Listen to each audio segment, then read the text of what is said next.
والدین کے حق مرنے کے بعد بھی ختم نہیں ہوتے۔ اعلیٰ حضرت عظیم البرکت امام اہل محبت امام الشاہ احمد رضا خان فاضل بریلوی علیہ رحمہ نے تو باقاعدہ اس پر رسالہ تصنیف کیا اور مختلف احادیث سے 12 حقوق کا ذکر کیا جو مرنے والوں کے بعد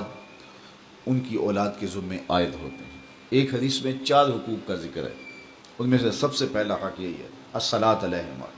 ان پر جنازہ پڑھنا، تجہیز و تکفین تدفین، یہ سب جس کے زمرے میں آتی ہے۔ تو یہ پہلا حق ہے، اور اگر اولاد خود جنازہ پڑھائے تو ان کی سعادت ہے، اور کسی نیک صالح شخص سے جنازہ پڑھوایا جائے، اس کا اہتمام کیا جائے، اور اولاد خود بھی جنازہ پڑھنے کی اہلیت اور صلاحیت رکھتی ہو تو یہ کتنی بڑی بات ہے۔ دوسرا حق استغفار لہما، ان کے لیے بخشش کی دعا کرنا۔ مرنے والوں کو انتقال کے بعد سب سے زیادہ ضرورت دعاؤں کی ہوتی ہے۔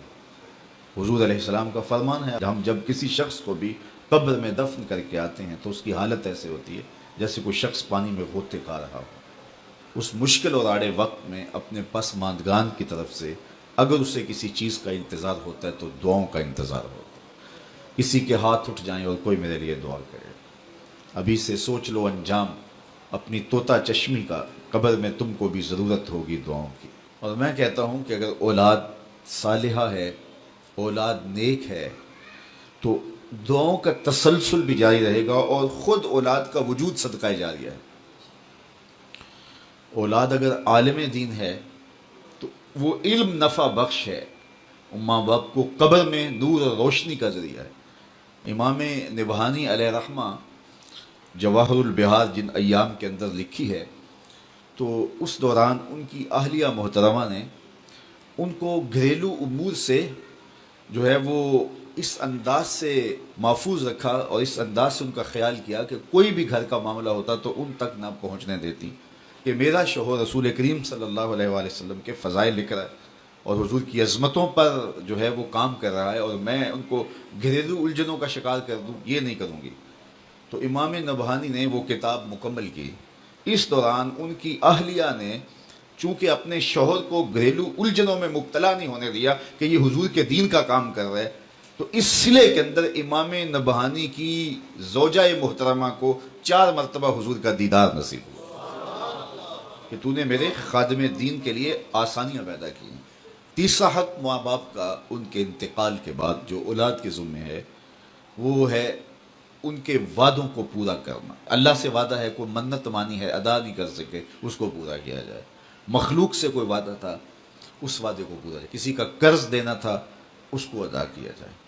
وعدوں کی جو بھی صورتیں ہیں، بلکہ علماء نے لکھا وعدوں کے زمرے میں ان کے معمولات خیر بھی آتے ہیں، یعنی رشتہ داروں میں سے جن غرباء کو، عزیزوں، ہمسایوں، محلے داروں میں سے جن کے ساتھ وہ تعاون کرتے تھے، خاندان کے جن کمزور افراد کے ساتھ وہ تعاون کرتے تھے، تو یہ ان کے حقوق میں سے ہے کہ اولاد بعد میں اس تسلسل کو جاری رکھنے کی کوشش کرے۔ اور چوتھا حق یہ ہے کہ بر الاصدقاء، باپ ہے تو اس کے دوستوں کے ساتھ، ماں ہے تو اس کی سہیلیوں کے ساتھ حسن سلوک کیا جائے۔ چچا باپ کی جگہ پہ ہے، خالہ ماں کی جگہ پہ، تو ان کے انتقال کے بعد وہ رشتہ دار جب گھر آئیں تو ان کو اسی طرح پیار، اسی طرح محبت، اسی طرح عزت اور آبرو ملے، اور جس طرح وہ ان کے ساتھ ملتے تھے اور ان کی محبت تھی، ان کا تعلق خاطر تھا، تو اولاد اس کو، رشتے کو نبھائے اور اس کو برقرار رکھے،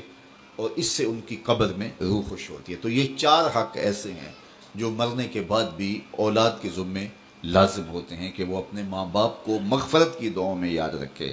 اور ان کے لیے اللہ کے حضور التجائیں کرتے رہے۔ جو شخص ہر جمعۃ المبارک کو اپنے والدین کی قبر پہ سورہ یاسین کی تلاوت کرتا ہے تو اس کی بھی مغفرت ہو جاتی ہے اور ماں باپ کی بھی مغفرت ہو جاتی ہے۔